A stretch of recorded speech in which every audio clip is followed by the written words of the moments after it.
Halo anak-anakku semua, bertemu kembali dengan Miss di pertemuan kali ini.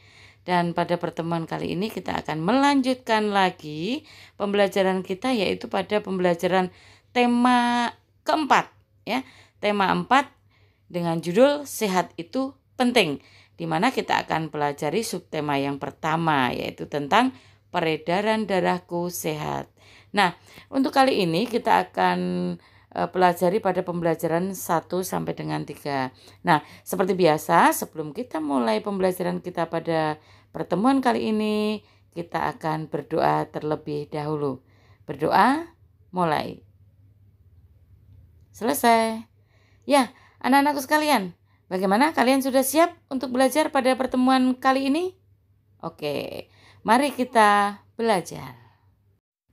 Pada pertemuan kali ini kita akan belajar dalam muatan IPA itu tentang mengenal organ-organ peredaran darah manusia dan juga tentang alur peredaran darah hewan.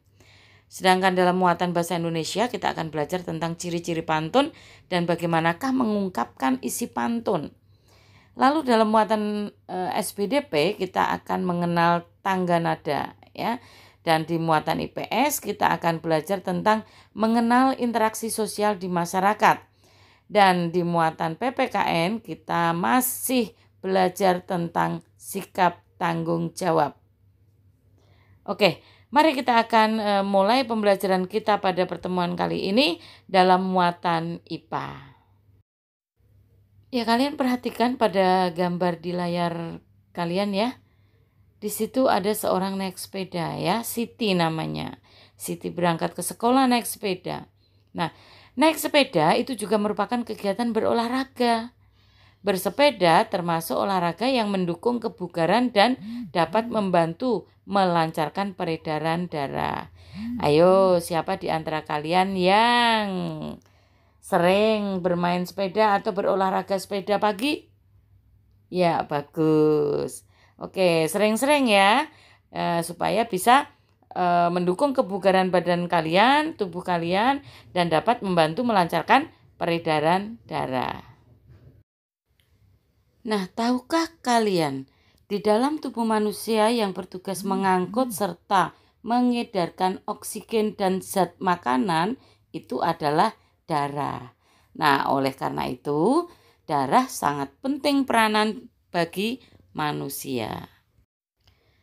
Apakah kalian pernah merasakan denyut jantung kalian sendiri? Nah, jika kalian ingin merasakannya, coba yuk dipraktekkan. Letakkan telapak tanganmu pada dada bagian kiri. Nah, nanti pasti kalian akan merasakan denyut di sana. Nah, itulah yang disebut dengan denyut jantung kalian. Oke? Bisa ya dipraktekkan sendiri ya. Oke. Nah, saatnya kita akan belajar tentang organ peredaran darah manusia. Organ peredaran darah manusia itu adalah jantung dan pembuluh darah. Nah, sekarang akan kita pelajari ya satu persatu ya tentang jantung dan tentang pembuluh darah. Oke, kita lanjutkan. Ya, kita akan belajar tentang jantung. Fungsi jantung adalah memompa darah ke seluruh tubuh. Nah, jantung memompa darah dengan cara berkontraksi dan berelaksasi secara bergantian sehingga jantung itu berdenyut. Nah, jantung itu terletak di dalam rongga dada sebelah kiri. Ukuran jantung itu kira-kira sebesar kepalan tangan pemiliknya. Nah, kalian bisa lihat dengan kepalan tangan kalian. Nah, kira-kira sebesar itu. Ya. Nah, jantung itu dibungkus oleh selaput tipis yang disebut dengan perikardium ya. Jadi jantung itu dibungkus oleh selaput yang tipis yang disebut dengan perikardium. Kalian bisa lihat gambar jantungnya dan letak jantungnya itu ada di sebelah rongga dada di sebelah kiri ya, di dalam rongga dada sebelah kiri ya. Jelas ya nak ya? Oke, kita lanjutkan. Nah, jantung ya, itu di dalam jantung itu ada serambi kiri, ada juga bilik kiri, ada juga serambi kanan, dan ada juga bilik kanan ya. Itu adalah bagian-bagian jantung. Nah, sekarang apa fungsi masing-masing bagian tadi? Coba perhatikan tabelnya. Perhatikan tabelnya. Nah, bagian jantung serambi kanan itu fungsinya untuk menerima darah kotor, yaitu yang banyak mengandung karbon dioksida dari seluruh tubuh. Sedangkan serambi kirinya itu berfungsi untuk menerima darah bersih. Nah, darah bersih itu pastinya mengandung banyak oksigen. Nah, dari mana? Dari paru-paru. Lalu bagian bilik kanan ya, bagian bilik kanan itu fungsinya untuk memompa darah kotor ke paru-paru untuk dibersihkan. Sedangkan bagian jantung bilik kiri ya, itu fungsinya untuk memompa darah bersih ke seluruh tubuh. Nah, itu tadi adalah fungsi dari bagian-bagian jantung itu. Nah, yang perlu kalian ketahui juga ya, antar ruang jantung itu terdapat katup. Nah, fungsi katup itu apa? Katup itu berfungsi untuk mencegah tercampurnya darah yang mengandung oksigen dengan darah yang mengandung karbon dioksida supaya tidak tercampur ya antara darah bersih dengan darah yang kotor. Maka antar ruang jantung itu terdapat katup. Paham ya nak ya? Oke, kita lanjutkan. Ya, dari jantung kita beralih ke pembuluh darah. Ya, pembuluh darah merupakan saluran tempat mengalirnya darah dari jantung ke seluruh tubuh dan dari seluruh tubuh kembali ke jantung.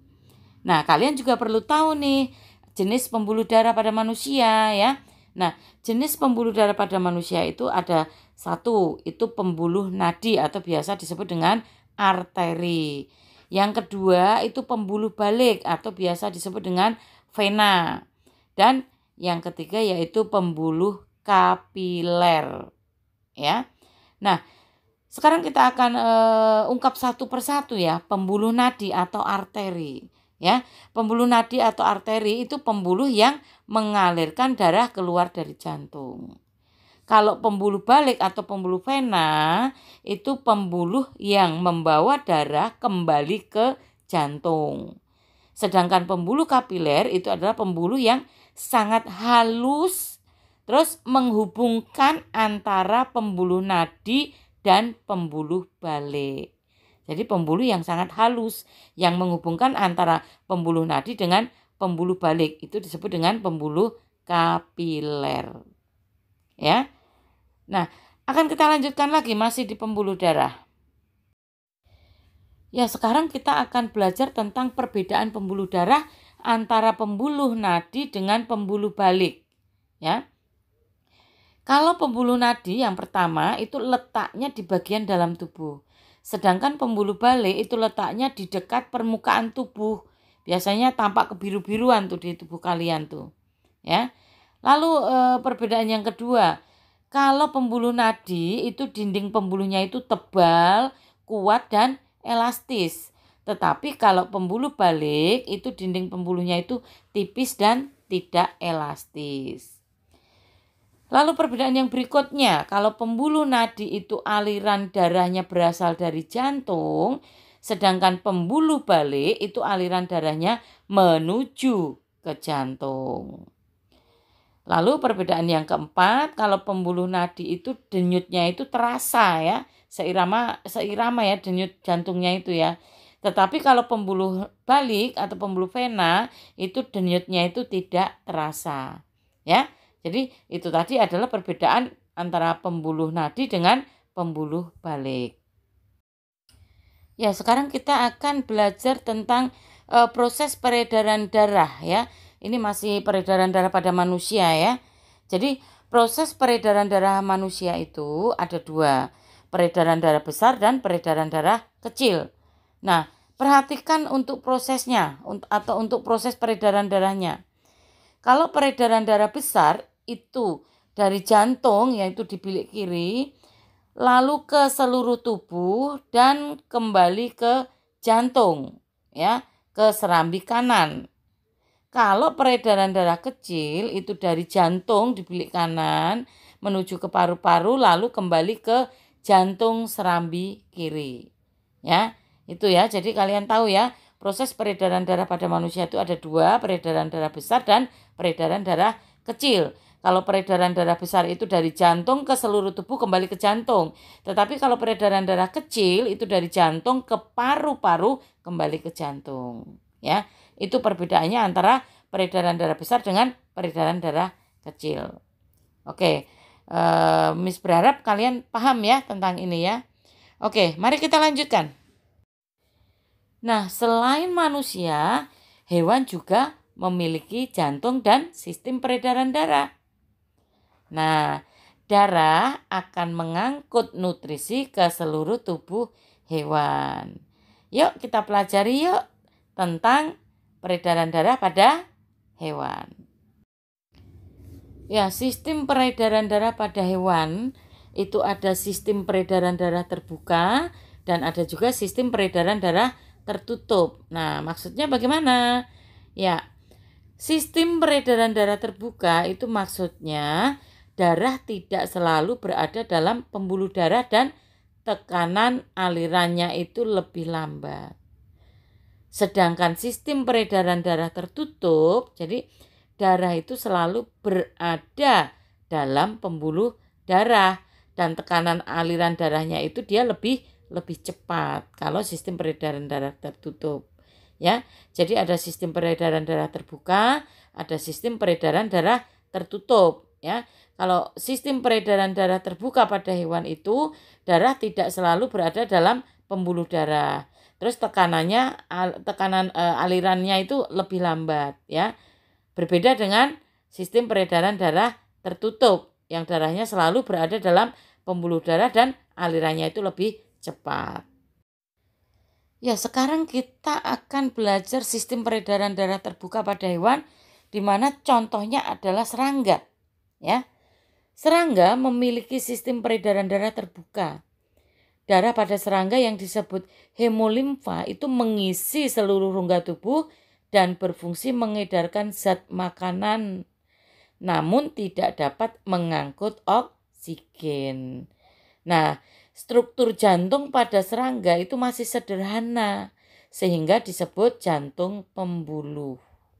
Ya, itu tadi adalah contoh sistem peredaran darah terbuka ya pada hewan serangga. Setelah sistem peredaran darah terbuka, kita ke sistem peredaran darah tertutup. Nah, di sini contohnya adalah burung dan mamalia, ya. Sistem peredaran darah burung dan hewan mamalia itu sama dengan manusia, ya. Burung memiliki 2 serambi dan bilik. Sekat antar ruang jantung sempurna, ya, sehingga darah bersih dan darah kotor itu tidak tercampur ya. Jadi hampir sama ya dengan sistem peredaran darah manusia ya. Ya. Nah, sekarang bagaimana dengan hewan reptil dan amfibi? Ya, kita akan bahas di sini ya. Hewan reptil itu memiliki sistem peredaran darah tertutup. Jantung reptil itu memiliki 4 ruang. Namun sekat antara bilik kiri dan bilik kanan itu belum sempurna. Nah, sehingga kalau belum sempurna bagaimana? Iya, betul sekali. Kalau belum sempurna berarti terjadi percampuran antara darah yang kaya oksigen dengan karbon dioksida. Ya, karena apa? Karena sekatnya itu tidak sempurna. Ya, jadi darah yang banyak mengandung oksigen masih bercampur dengan karbon dioksida. Nah, itu tadi pada reptil. Nah, sekarang pada amfibi bagaimana? Ya, hewan amfibi itu memiliki sistem peredaran darah tertutup. Jantung amfibi itu memiliki 3 ruang, yaitu 2 serambi dan 1 bilik. Nah, sekarang perhatikan. Darah kaya oksigen bercampur dengan darah yang mengandung karbon dioksida itu di bilik. Ingat ya, di bilik. Sedangkan darah yang kaya oksigen itu dipompa ke seluruh tubuh. Darah yang mengandung karbon dioksida dipompa ke paru-paru. Ya, itu yang membedakan ya amfibi ya. Jadi kalau amfibi itu hanya memiliki 3 ruang, yaitu 2 serambi dan 1 bilik. Ya, jelas ya nak ya? Dari reptil dan amfibi kita beralih ke ikan. Ya, perhatikan. Ikan memiliki sistem peredaran darah tertutup juga. Ya, jantung ikan memiliki 2 ruang, yaitu 1 serambi dan 1 bilik. Nah, bilik itu memompa darah ke arah insang untuk mengambil oksigen, lalu diedarkan ke seluruh tubuh. Sedangkan serambi itu menerima karbon dioksida dari seluruh tubuh. Itu kalau ikan ya. Jadi hanya memiliki 2 ruang, 1 serambi dan 1 bilik. Bilik yang memompa darah ke arah insang untuk mengambil oksigen, lalu diedarkan ke seluruh tubuh. Sedangkan serambinya itu menerima karbon dioksida dari seluruh tubuh. Ya, itu tadi sistem peredaran darah pada ikan. Paham ya nak ya? Rambutku lebat, rambutku subur. Tidak dapat dipasang jepitan. Tubuhku sehat, kuucap syukur. Darah mengalir tanpa hambatan. Ayo, siapa yang tahu? Miss membacakan apa tadi? Iya, betul sekali. Yang Miss baca tadi adalah sebuah pantun. Nah, apakah kalian tahu apa itu pantun? Ya, pantun itu merupakan salah satu seni merangkai kata, ya. Pantun melatih seseorang berpikir tentang makna kata sebelum berujar. Berujar itu berkata ya. Nah, pantun dapat digunakan untuk mengungkapkan perasaan seseorang. Mengenai apa? Mengenai suatu kejadian atau peristiwa yang dialaminya. Tentunya kalian sudah pernah ya mendengarkan pantun ya. Banyak sekali yang sering disiarkan di televisi. Itu kadang juga orang berbalas pantun. Nah, suatu saat kalian juga harus bisa ya untuk berbalas pantun ya. Oke, mari kita lanjutkan masih tentang pantun.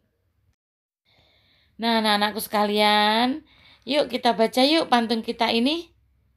Oke, yuk. Jangan suka makan mentimun. Buah mentimun banyak getahnya. Wahai kawan, jangan melamun. Melamun itu tak ada gunanya. Ya, itu tadi contoh pantun yang pertama. Nah, sebetulnya tidak hanya dibaca saja ya. Sebetulnya bisa dinyanyikan loh. Nih, seperti ini nih. Buah jambu dimakan kelelawar, dibawa terbang jatuh di pantai. Kalau kamu rajin belajar, kamu pasti menjadi pandai. Ya, bisa juga dinyanyikan seperti itu, ya. Nah, terserah kalian saja, kalian mau dibacakan atau dinyanyikan, boleh sama saja ya. Itu variasi kalian saja. Sekarang kita baca lagi pantun yang ketiga. Pergi ke pasar membeli ketumbar. Jangan lupa membeli sukun. Jika ingin menjadi pintar, harus belajar dengan tekun. Nah, itu tadi adalah contoh-contoh dari pantun. Nah, setelah tadi kalian sudah bisa membaca ataupun menyanyikan bait-bait pantun, nah sekarang kalian juga perlu tahu nih, apa saja ciri-ciri pantun itu? Iya, betul. Yang pertama, pantun itu bersajak ABAB. Lalu yang kedua, satu bait itu terdiri atas 4 baris. Yang ketiga, tiap baris itu terdiri atas 8 sampai 12 suku kata. Lalu yang keempat, pantun itu terdiri atas 2 bagian, yaitu sampiran dan isi. Di mana sampiran itu adalah baris pertama dan kedua. Sedangkan baris ketiga dan keempatnya itu disebut dengan isi pantun. Ya, jelas ya untuk ciri-ciri pantun ya, supaya nanti kita bisa membuat pantun. Oke, kita lanjutkan. Ya, sekarang perhatikan pantun berikut ini. Ambil baju dalam lemari, lama tak dipakai jadi longgar. Berolahragalah setiap hari, badan jadi sehat dan segar. Sekarang kalian perhatikan menurut ciri-ciri pantun tadi. Yang pertama adalah bersajak AB-AB. Mana yang bersajak AB-AB? Kalian perhatikan sajak akhir dari kalimat. Yang pertama, ambil baju dalam lemari, ri, yang digarisbawahi ri, ya, itu kita umpamakan a. Lalu baris yang kedua, lama tak dipakai jadi longgar, ar, yang digaris biru, ar, itu kita ibaratkan b. Nah sekarang perhatikan, berolahragalah setiap hari, ri, sama dengan bunyi akhir baris yang pertama, ya. Lalu yang baris keempat, badan jadi sehat dan segar, ar. Bunyi akhirnya sama dengan baris yang kedua. Jadi bunyi akhir baris pertama itu sama dengan bunyi akhir baris ketiga. Sedangkan bunyi akhir baris kedua itu sama dengan bunyi akhir baris yang keempat. Nah itulah yang dimaksud bersajak AB, AB. Ya. Nah lalu tadi dikatakan baris pertama dan kedua itu merupakan sampiran. Sedangkan baris ketiga dan keempat itu merupakan isi pantun. Nah, satu bait pantun itu terdiri dari 4 baris ya. Nah, seperti itu ya. Jadi kalian bisa nanti suatu saat membuat pantun. Mana yang dimaksud dengan sajak, mana yang dimaksud dengan sampiran, mana yang isi dan mana yang bait. Ya. Paham ya, Nak ya? Nah, bagian pantun tadi ada sampiran, ada isi ya. Sampiran baris pertama dan kedua, isi baris ketiga dan keempat. Di mana isi ya, isi itu biasanya makna dan amanat sebuah pantun itu ada pada bagian isi tersebut. Ya. Jadi kalau kita ditanya apa makna pantunnya, kalian tinggal lihat di bagian isi pantun. Jelas ya? Sekarang perhatikan pantun ini. Di laut ada kapal karam, sekarang jadi pemandangan. Kalau ingin hidup tentram, kerjasama mari utamakan. Nah, kalau kita mencari isi atau makna pantun, kalian perhatikan di bagian isinya. Nah, apa isi atau maknanya? Maknanya adalah saling bekerja sama agar hidup menjadi tentram. Nah, itu adalah isi atau makna pantun tersebut. Penggolongan pantun sesuai siklus kehidupan itu ada 3. Ada pantun kanak-kanak, ada pantun muda, dan ada pantun tua. Pantun kanak-kanak itu pantun yang berhubungan dengan kehidupan masa kanak-kanak. Sedangkan pantun muda itu adalah pantun yang berhubungan dengan kehidupan pada masa muda. Nah, biasanya bermakna tentang apa? Biasanya kalau pantun muda itu bermakna tentang perkenalan, tentang perasaan kasih sayang, tentang perpisahan ya. Nah, berbeda lagi dengan pantun tua. Pantun tua itu pantun yang berhubungan dengan orang tua. Nah, biasanya tentang apa? Kalau pantun tua itu biasanya tentang adat budaya, bisa juga tentang agama, dan bisa juga tentang nasihat. Ya. Coba kita pelajari lagi pantun kanak-kanak, pantun muda, pantun tua itu contohnya seperti apa ya? Kita pelajari. Ya, contoh pantun kanak-kanak. Burung merpati, burung dara, terbang tinggi menuju langit. Hati ini amat gembira ketika kakek membagi duit. Nah, itu termasuk pantun kanak-kanak. Nah, sekarang pantun muda. Buat apa berkain batik? Kalau tidak pakai selendang. Melihat kamu berwajah cantik, hatiku jadi ingin meminang. Nah, itu tentang pantun muda ya, tentang perasaan kasih sayang ya. Nah, sekarang kalau pantun tua. Enak benar tinggal di Batu Jajar. Segar udaranya, indah dan permai. Anak sekolah rajinlah belajar agar cita-citanya kelak tercapai. Nah, itu pantun tua berisi tentang nasihat. Ya, bisa ya. Jadi kalau kalian disuruh membuat pantun kanak-kanak atau pantun muda atau pantun tua, kalian pasti bisa. Ya, oke. Kita lanjutkan pembelajaran kita. Tangga nada. Nah, masih ingatkah kalian dengan tangga nada? Ya, tangga nada adalah urutan nada yang disusun berjenjang. Ya, kembali lagi tentang tangga nada. Ya, kembali lagi bicara tentang tangga nada diatonis. Kalian tentunya masih ingat ya, tangga nada diatonis itu ada dua, yaitu tangga nada diatonis mayor dan tangga nada diatonis minor ya. Masih ingat ya anak-anakku ya? Oke. Nah, biar kalian tidak lupa lagi perbedaan antara nada diatonis mayor dengan nada diatonis minor nih, Miss kasih pembelajarannya lagi ya. Ingat, mayor itu lagunya itu bersifat riang gembira. Berarti kalau minor berarti bersifat sedih. Diatonis mayor itu bersemangat, tetapi kalau diatonis minor itu kurang bersemangat. Terus diatonis mayor itu biasanya diawali dan diakhiri dengan nada do. Tetapi kalau diatonis minor itu melodi lagunya itu biasanya diawali dan diakhiri dengan nada la. Ya. Nah, terus intervalnya juga berbeda ya. Interval diatonis mayor itu adalah 1 1 setengah 1 1 1 setengah. Ya, sedangkan diatonis minor itu adalah 1 setengah 1 1 setengah 1 1 ya, itu tadi intervalnya. Jelas ya nak ya? Semoga kalian lebih paham. Nah, apakah kalian masih ingat pembelajaran pada tema yang lalu tentang interaksi sosial? Iya, betul sekali. Interaksi sosial adalah hubungan timbal balik antara dua orang atau lebih yang saling mempengaruhi. Oke, bagus, masih ingat ya. Kita lanjutkan. Jenis interaksi sosial itu ada 3. Interaksi antar individu, interaksi antar individu dengan kelompok, interaksi antar kelompok ya. Interaksi antar individu itu merupakan interaksi antara dua orang ya. Kalian lihat itu antara anak dengan bundanya ya. Lalu interaksi individu dengan kelompok itu artinya interaksi antara seseorang dengan kelompok. Contohnya apa? Contohnya seorang guru yang sedang mengajar muridnya di kelas.